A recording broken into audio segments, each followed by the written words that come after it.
Barangay Hinebra coach Yengyaw mga bro may banat kay RJ Abarrientos at Jimmy Malonzo tinanggal na daw. So hindi nga naging maganda ang simula ni Jimmy Malonzo sa kanyang bagong tinatahak na karir mga bro. Halos 5 minutes per game nga lang ang binibigay na playing time sa kanya. Hindi nga pang star player ang ganyang playing time.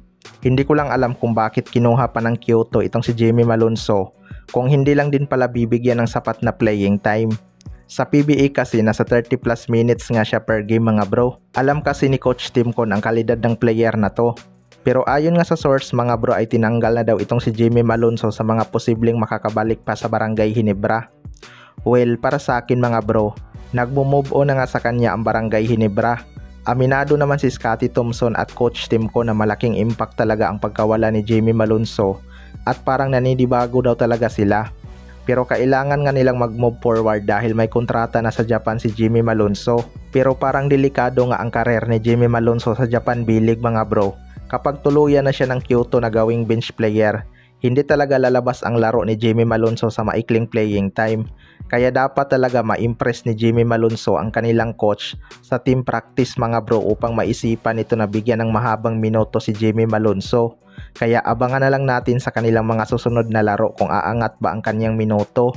Sa kabilang banda naman mga bro, Coach Yengyaw may banat kay RJ Abarrientos. Marami ngang naging kritiko itong si RJ Abarrientos mga bro matapos niyang makuha ang Rookie of the Year. Panalo nga daw si Cedric Berpeld sa award na yan kung hindi lang kasama ang media vote.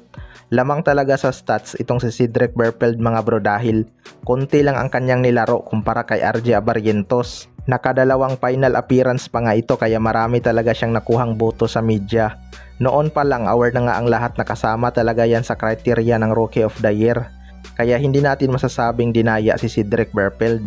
Bumanat naman itong si Coach Yengyaw na hindi daw dapat si RJ ang panalo sa Rookie of the Year dahil hindi na daw ito rookie. Naglaro na daw ito sa KBL kaya pro na itong si RJ Abarrientos. Ang dapat nga daw na rookie ay ang kanyang player na si Adrian Nocom. Well, para sa akin mga bro, tama lang naman na naging Rookie of the Year si RJ Abarrientos. Dapat si Adrian Nocom ay sa most improved player dahil malaki talaga ang in-improve niya sa rain or shine. Si Joshua Monson kasi legit na scorer naman talaga yan simula pa noong nasa Tira Perma Jeep. Hindi naman siya lumubog tapos biglang nag-improve, 'di ba? Nalipat lang kasi siya ng kupunan kaya tumaas ang kanyang scoring. Pero ang talagang dapat sa most improved player ay si Adrian Nocom. Walang bias mga bro, sigurado maraming a-agree dyan. Lalo na yung mga totoong fan talaga na hindi lang one-sided. Kayo mga bro, ano masasabi nyo tungkol dito?